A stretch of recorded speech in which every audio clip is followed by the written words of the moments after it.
Dracula 2000 is one of those movies that I went into expecting it to show its age. And it does.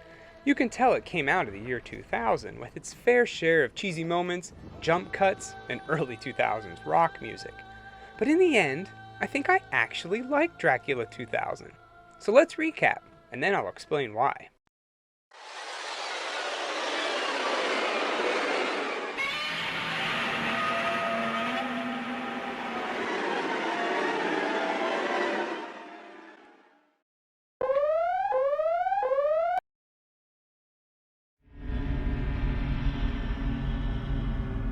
It opens up in, of course, the year 2000 in London with Van Helsing's grandson, Matthew.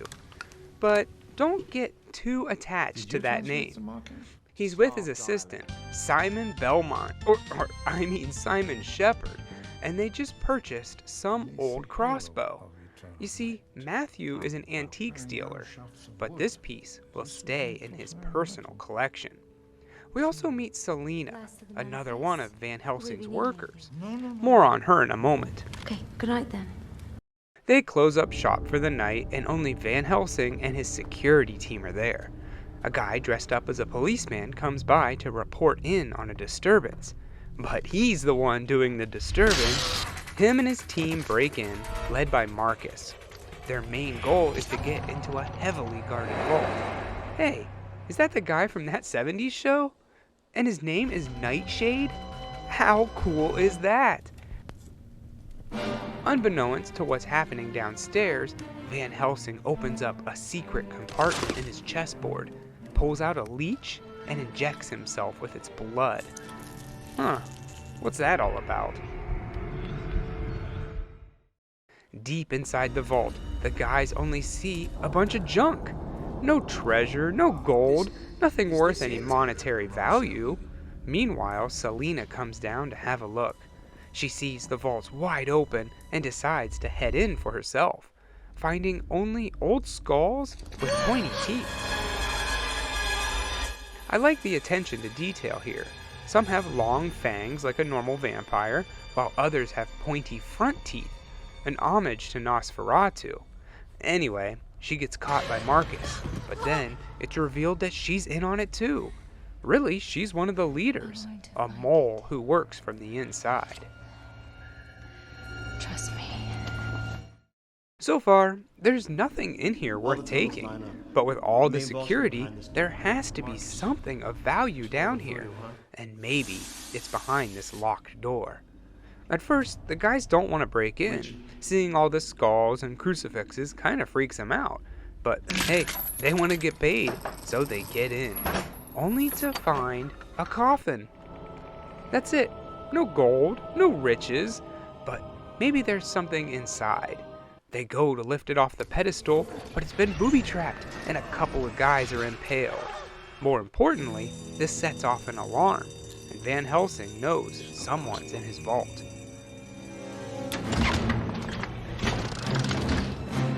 The goons work on an escape plan, not noticing that blood is being sucked up into the coffin. They blow a hole in the wall and make their escape, just as Van Helsing comes down to see his greatest fear come true. Dracula is no longer under his supervision. Gott help us all. Now, some chick wakes up from a nightmare. This is Mary Van Helsing. I wonder how she ties into all this. I mean, that last name doesn't give it away or anything. Anyway, her roommate Lucy brings her some coffee and tries to cheer her up. You see, Mary's depressed. She has awful nightmares and hallucinations. Back to London, where Van Helsing tells Simon that he's got to go take care of some business, and that Simon's in charge while he's gone. Here, Simon makes a good point. Why not just go to the police and tell them that you've been robbed? But what he doesn't know is that the police wouldn't be too happy to find out Van Helsing's been keeping an undead corpse in his basement. So, yeah, no cops. He has to do this on his own. Marcus and his crew made their escape on a jet, but they still can't get the coffin open. Nightshade, I seriously love that name, cuts himself while trying to pry it open, and that was the one last drop that Dracula needed to come back to life. Nightshade twists across, and the thing opens right up. You probably should have just started there, buddy. Inside, we can see a body wearing a mask covered in leeches.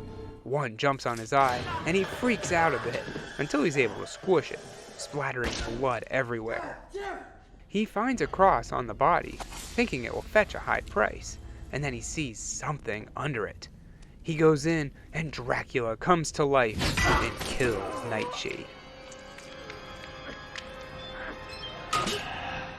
Trick comes in to see how things are going. Yes, his name is Trick.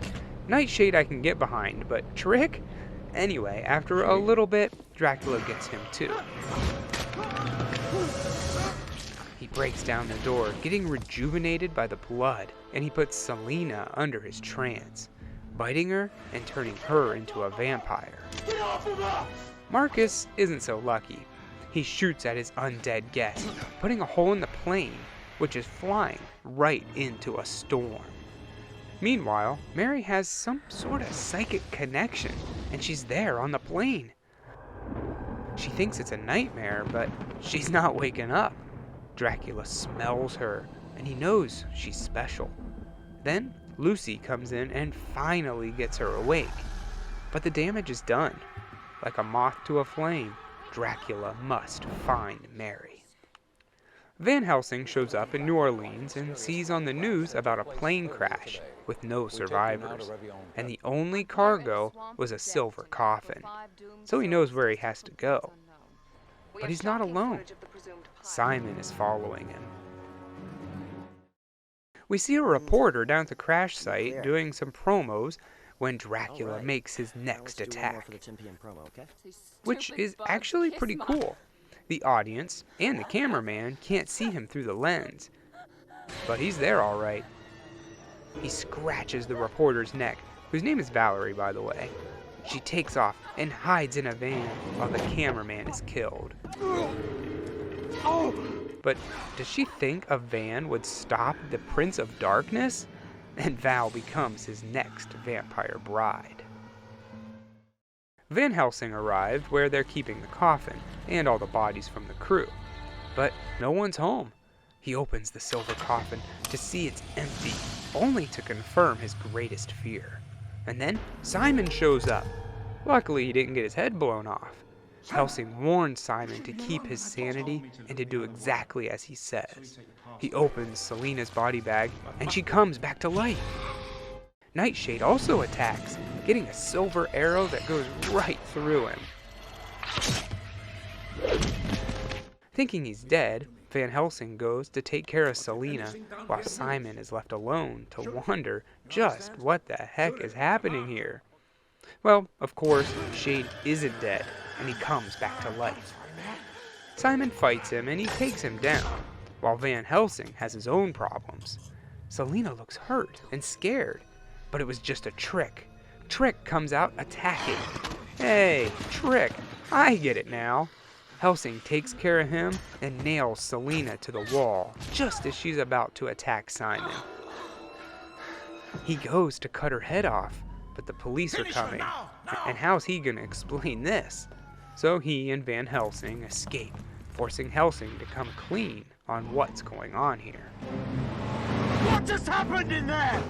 He explains that Dracula isn't a myth. He's real, and he was the first vampire, so he can't be killed like the others. Van Helsing has spent his whole life looking for a way to kill him, but nothing works. And speaking of his whole life, he's lived a long time. He isn't Van Helsing's grandson, but Abraham Van Helsing himself. You see, when he first captured and defeated Dracula, he kept himself alive using the creature's blood. So that's what's up with the leeches. They were some sort of filter for Dracula's blood. But if Van Helsing is injecting the blood in himself to live forever, then that means he passed some of it onto his daughter. Technically, Mary has Dracula's blood coursing through her veins. So now, a lot of stuff happens. Dracula takes some time to check out Mardi Gras, gets caught up on his world politics, and helps Selina break out of jail. Then moves on to seducing Lucy, Mary's roommate. She invites him into the house and offers him some coffee. And we get this truly atrocious line. I don't drink coffee. In the 1931 Dracula, Bela Lugosi says, "I never drink wine." It's a classic line, and he delivers it perfectly. Here it's cheap, but I'll move on. They bang one out. Lucy probably should have known something was wrong with the situation when she started flying and doing it on the ceiling, but okay. He turns her, and we have our three wives: Lucy, Selina, and Valerie. Van Helsing goes to Mary's house, but of course, she's not home. But Dracula is. Van Helsing. Eventually, Mary does come home, and she finds her father dead, stabbed with the post of a bed. What a way to go. Then Lucy attacks her. Mary gets away, only to have the other brides come in, wondering what makes Mary so special. Dracula's there, and he turns into a wolf, chasing Mary outside, where Simon is waiting, armed. He fires a silver arrow at the beast, which forces him to turn into a bunch of bats and fly away. The duo escape to the only safe place they can think of, the church.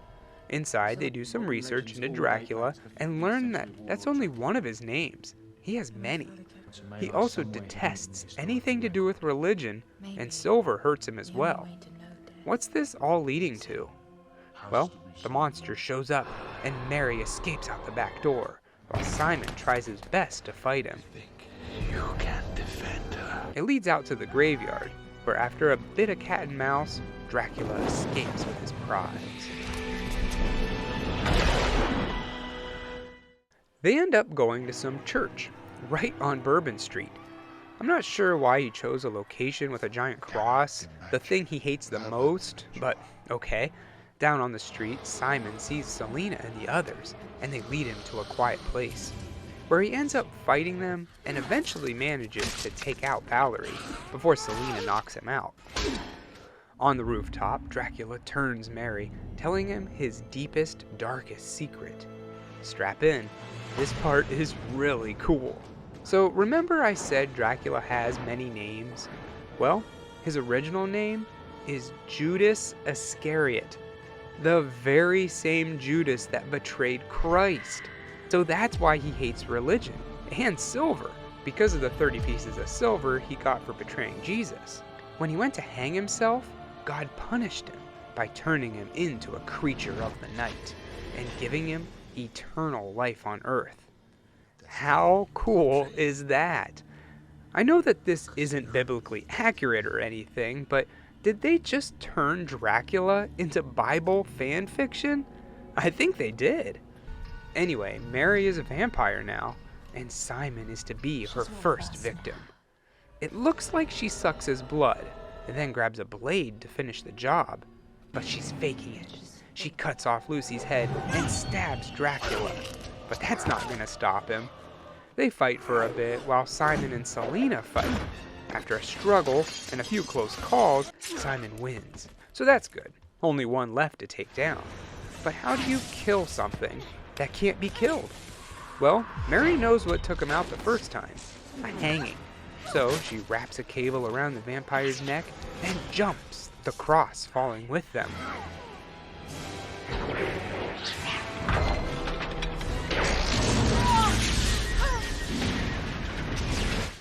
Mary falls to the ground, while Dracula hangs there suffering. Just before the sun comes up, he releases Mary from her vampirism, and she's human again. And then he bursts into flames as the sun touches his skin. Mary is his new protector, and I doubt she's gonna make the same mistake that her father made. But, well, there's 2 more movies, so I guess she does. We're gonna get to those ones next, but what did I tell you about Dracula 2000? Not bad, right? I expected it to basically ruin the original story, but it doesn't really. Dracula's 3 wives are there, Van Helsing has a prominent role, and it even finds a way to feel modern and yet gothic at the same time. It's not perfect by any means of the word.